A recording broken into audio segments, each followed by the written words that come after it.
Telangana secretariat की नई इमारत में तामीर करदा 2 मसाजिद, एक मंदिर और एक गिरजाघर का कल यानी जुमे की रोज इफ्तिताह अमल में लाया जाएगा।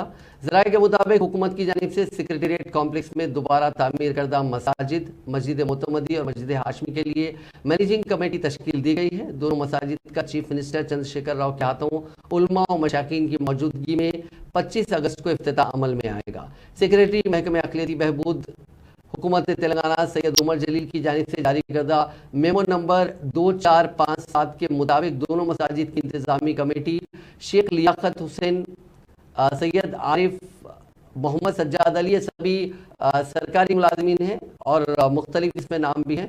इन सभी को इस कमेटी में शामिल किया गया है।